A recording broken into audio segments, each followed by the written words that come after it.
Se casar pela segunda vez é pecado? Pode e não pode. Pode e não pode. Eu vou explicar por que pode e por que não pode, tá bom?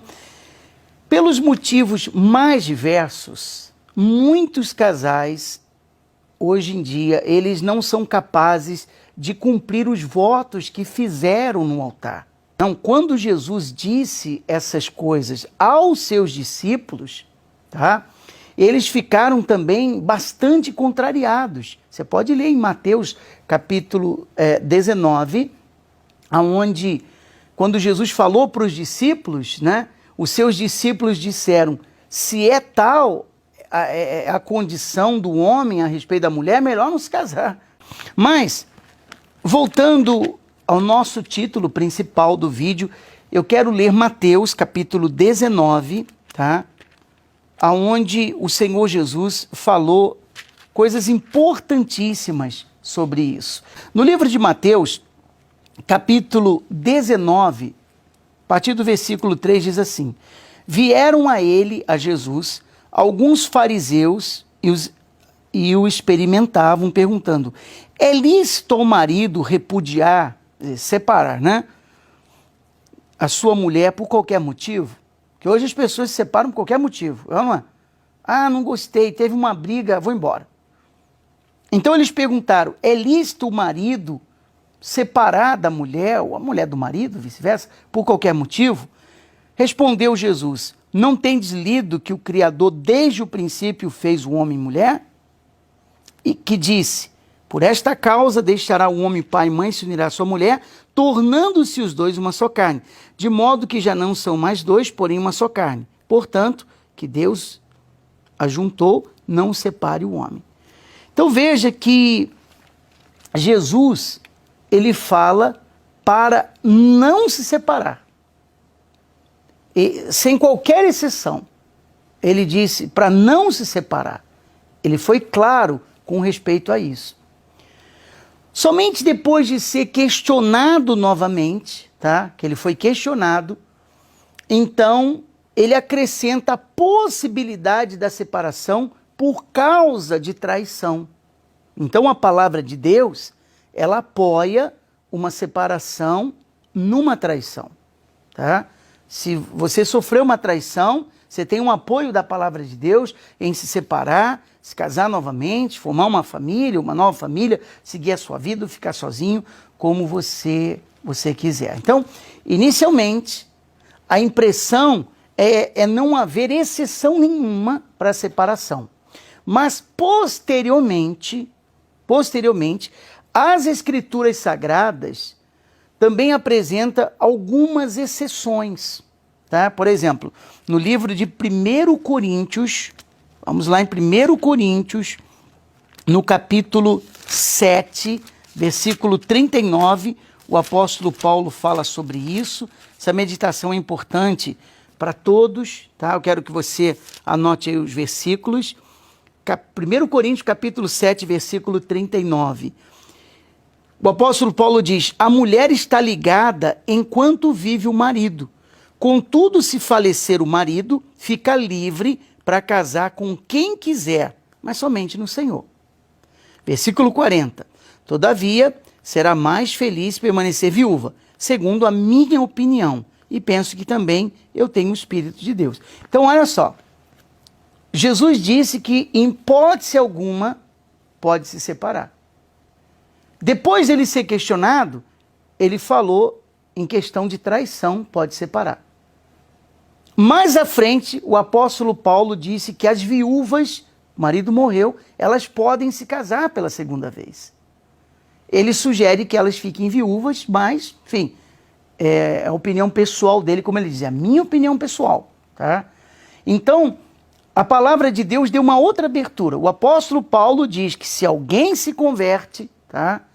E o incrédulo decide, por exemplo, deixar a pessoa por causa disso, por causa da conversão, então o apóstolo diz, em tais casos, ninguém deve ficar sujeito à escravidão. Posso ler para você, tá? No mesmo capítulo, um pouquinho antes, No versículo 15 ele diz, mas se o descrente, olha só, olha que bacana, porque o marido incrédulo é santificado no convívio da esposa, versículo 14, e a esposa incrédula é santificada no convívio do marido, crente. Mas se o descrente, quer dizer, o incrédulo, quiser apartar-se, que se aparte. Em tais casos, não fica sujeito à servidão, nem o irmão, nem a irmã. Deus vos tem chamado à paz. Então, isso aqui é muito profundo. Muito profundo. Então, o que o apóstolo Paulo ele está dizendo aqui, nessa palavra? Ele está mostrando que uma pessoa que ela se converteu, tá? Assumiu Jesus, aceitou Jesus como Senhor e Salvador, mas o cônjuge não, seja o marido, seja a esposa. Tá? Se alguém não se converteu, a pessoa incrédula diz assim, tá bom, já que você se converteu a Jesus, não quero mais você, não vou mais ficar casado com você, vou embora.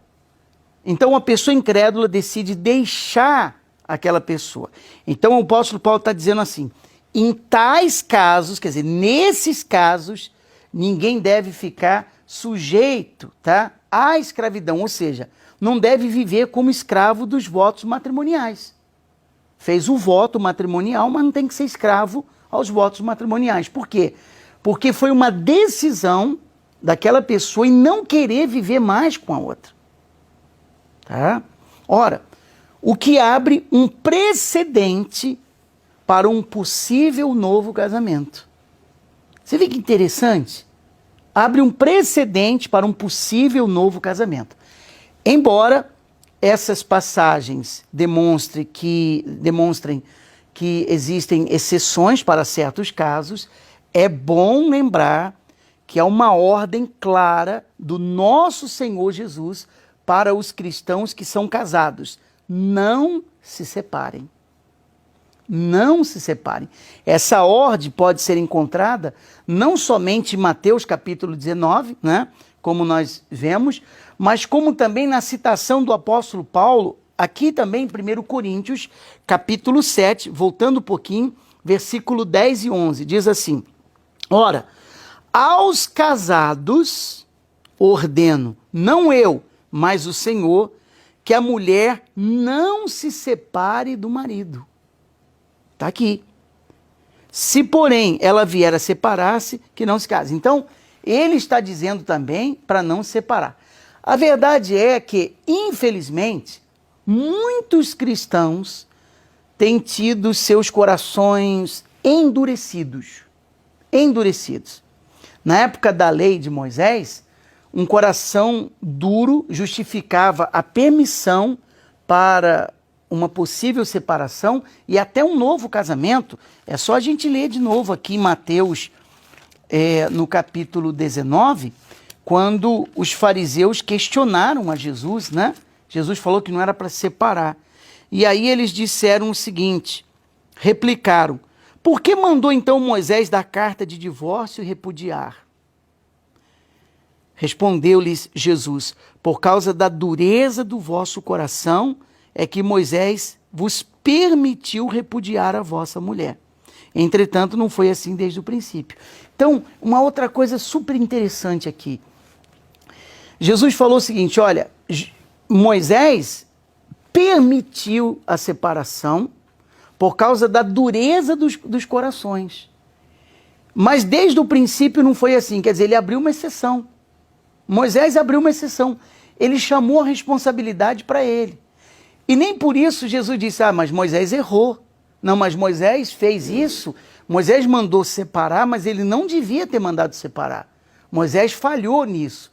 Jesus não condenou Moisés. Jesus disse, Moisés teve uma razão para mandar separar, por causa da dureza dos corações deles. Em outras palavras, Moisés assumiu a responsabilidade. Ele assumiu a responsabilidade. Então, isso é muito, muito, muito importante, tá? Você saber e entender sobre tudo. Agora, o que é dureza de coração?